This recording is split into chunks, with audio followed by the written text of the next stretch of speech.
போறோம்னா குதிரவாளி சாதம், குதிரவாளி புழுங்கல் கொண்டு வந்திருக்கேன். நீங்க அரிசியில எப்படி புழுங்கல் அரிசி பச்சரிசி இருக்கோ அதே மாதிரி இப்போ வந்துட்டு மில்லட்ஸ்லயும் வந்து புழுங்கல் வந்திருக்கு. உங்களுக்கு வேணும்னா எனக்கு கமெண்ட் பண்ணுங்க, நான் சொல்றேன். இப்ப இந்த புழுங்கல் வந்துட்டு ஒரு 1/2 ஊற வைக்கணும். சாதம் வடிக்கிறது கூட அப்படி நல்லா பல பலன் வரும். இல்ல இப்ப டைம் இல்லைன்னா பரவாயில்ல, ஒரு 1/4 மணி நேரம் கூட ஊற வச்சுக்கோங்க.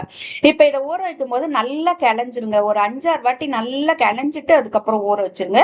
ஏன்னா இதுல ஒரு 6-7 லேயர்ஸ் இருக்குன்னு சொல்லுவாங்க. அது ஒரு லேயர் 2 லேயர் தான் போகும். அதுக்கப்புறம் நம்ம கிளையறதுல ஒரு 2 லேயர் போகணும்.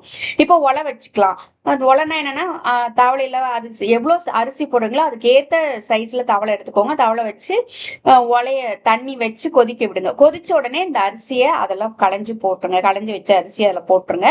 போட்ட உடனே ஒரு கொதி நல்ல ஒரு கொதி வரட்டும். அதுக்கப்புறம் ஃபுல் சிம்ல வச்சிருங்க. ஸ்டவ்வை ஃபுல் சிம்ல வச்ச உடனே அப்ப ஒரு 10 மினிட்ஸ்ல தான் வேகும். இது அரிசி வந்து உங்களுக்கு 1/2 மேல எடுக்கணும்னு வச்சுக்கோங்களேன். அரிசி புழுங்கல் அரிசி வேகிறதா இருந்தா.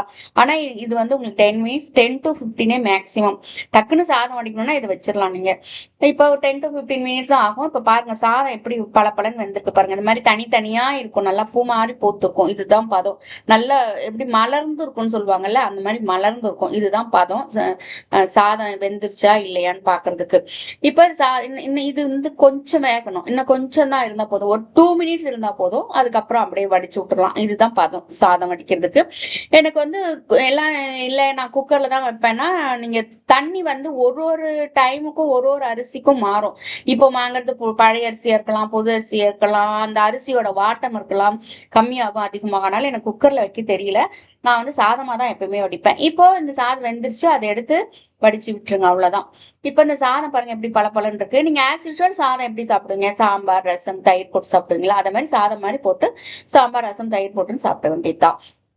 இது படிச்சு பார்த்துட்டு எனக்கு சொல்லுங்க. நன்றி.